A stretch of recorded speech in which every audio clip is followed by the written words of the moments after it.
Licha ya Yanga kusema kwamba kuna majeruhi mengi, lakini suala la kukipiga ni pale pale kama ambavyo tunafahamu. Siku ya hii leo wanashuka dimbani kuvaana na TRA United, moja ya mechi ambayo haitakuwa rahisi, hasa kutokana na namna ambavyo TRA wamekuwa wakicheza, hasa wakiwa kwenye kiwanja cha nyumbani. Sasa tayari tunafahamu hapo pale Arusha ni moja ya mechi ambayo haitakuwa rahisi kulingana na aina ya wachezaji ambao waliokuwa nao, kama kina Chamu Karabu, kama ambavyo tunafahamu Valentino Nauma naye pia yupo hapo, Mzamiru Yasini naye pia yupo hapo. Unaona namna ambavyo kikosi kimetawala wachezaji wenye ubora wa hali ya juu.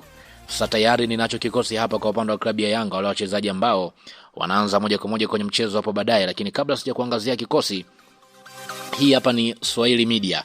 Kama bado hujaweza kusubscribe, basi nikuombe subscribe ili tuwe pamoja siku zote. Mimi naitwa Chicha Rito, karibu tuweze kuangazia majina ya wachezaji ambao watakwenda kuhusika kwenye mchezo. Kwa upande wa golini yupo Djigui Diarra. Diarra ambaye tunafahamu ni golikipa mwenye uzoefu mkubwa na mmoja wa wachezaji muhimu ndani ya kikosi, na ana sifa kubwa ya reflex ya haraka. Ni mmoja mchezaji ambaye amekuwa ni muhimu kwa upande wa kocha, atakuwa akimhitaji zaidi Djigui Diarra kulingana na aina ya kiwanja, basi kutumia pia mipira mirefu kwa ajili ya kuwafikia mawinga. Lakini pia kwenye upande wa beki ya pembeni kulia yupo Israel Patrick Mwenda kwa sasa tunaweza kusema kwamba amekuwa ni mchezaji ambaye tayari anaendelea kuhusika ndani ya kikosi. Ni mmoja mchezaji ambaye amekuwa na sifa nzuri ya kuweza kucheza akishirikiana vizuri na mawinga. Kwa upande wa kocha atakuwa akimtumia kama attacking fullback, akipanda mbele kusaidia mashambulizi. Lakini pia kwenye upande wa beki ya pembeni kushoto yupo Mohamed Hussein Zimbwe Diarra.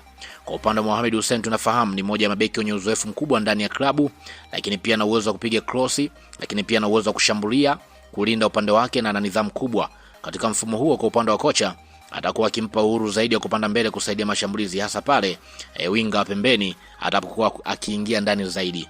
Lakini pia kwenye upande wa mabeki katikati yupo Frank Asinki ni beki mwenye ubora wa hali ya juu licha ya kutokupata nafasi kwenye baadhi ya michezo, lakini kwa sasa anarejea ndani ya kikosi, ana uwezo wa kushinda mipira aina yote. Kwa upande wa kocha atakuwa akimtumia kama beki ambaye atakuwa akisimama vizuri, hasa kuwa akipambana zaidi na mashambulizi ambayo atakuwa akiyafanya TRA kwenye eneo la katikati.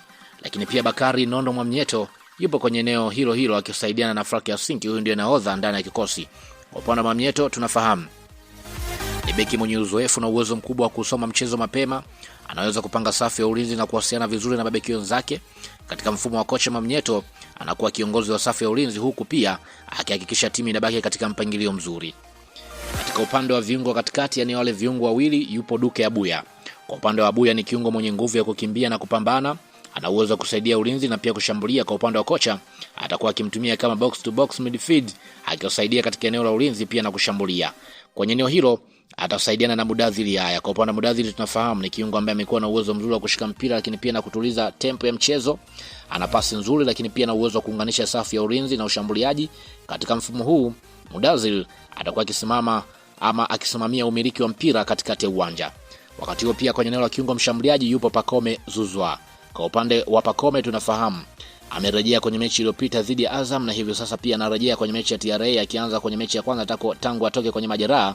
Kwa upande wa kocha atakuwa akimtumia kama playmaker ambaye atakuwa akisimamia ubunifu kwenye eneo la kushambulia.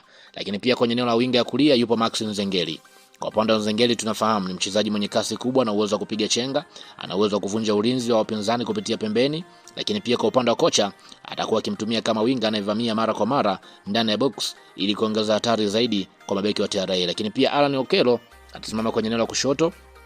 Okello tunafahamu ni mchezaji mwenye ubunifu mkubwa na uwezo wa kupiga mashuti ya mbali, lakini pia pamoja na pasi za mwisho. Katika mfumo huu kwa upande wa Okello anaweza kucheza kama winga anayekata ndani zaidi kumsaidia Pacome katika kutengeneza mashambulizi.